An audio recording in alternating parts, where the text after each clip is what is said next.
Hi everyone, I am Paul Simira, native of Batangas. I am a 42-year-old fashion designer.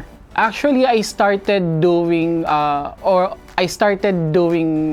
this job 10 years ago. So actually, magte-10 years pa lang ako this coming November 9. So before, nasa corporate world ako. So since this is my passion, ito talaga yung gusto ko. Iniwanan ko yung job ko as a marketing specialist. Iniwanan ko yung mundo ng corporate. Then nag-decide ako na mag-jump at mag-aral ng fashion designing.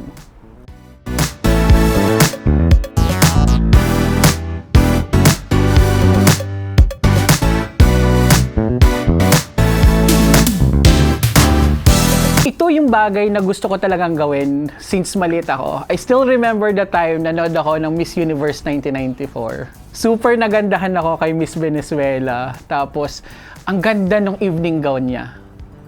Doon pumasok sa isip ko na someday magiging fashion designer ako. Pero iniwanan ko yung pangarap na maging isang fashion designer kasi hindi naman kami ganun ka-well off sa Batangas. Yung bagay na sinasabi lagi ng mother at ng parents ko, magtapos ka muna ng pag-aaral bago mo gawin yung mga bagay na gusto kong gawin.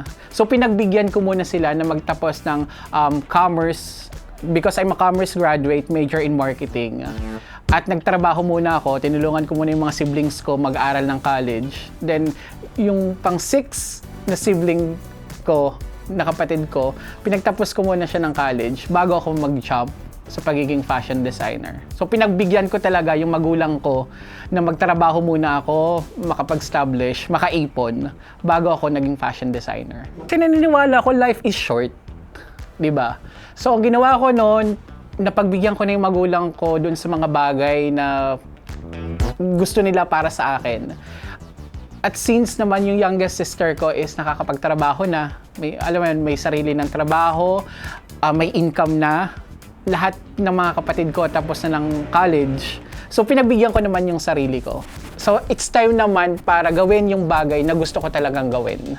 So iniwanan ko yung pagiging marketing specialist at nag-jump ako 10 years ago to become a fashion designer. I am very happy because it's been a while na jumo-join ako sa ganito. Actually, the last time was 2 years ago for a network. Then after that, because medyo na-busy na rin ako sa mga tanggap kong sa mga clients kong politicians and of course for weddings, because back in the province, mostly talaga ng ginagawa ko is weddings.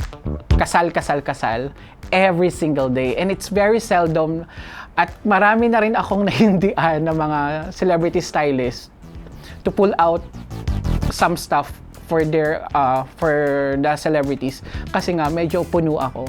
And since this time medyo nakakatuwa when Mama Reg informed me that ganito yung process, para nakaka-overwhelm kasi hindi naman lahat ng designers nabibigyan ng pagkakataon katulad nito.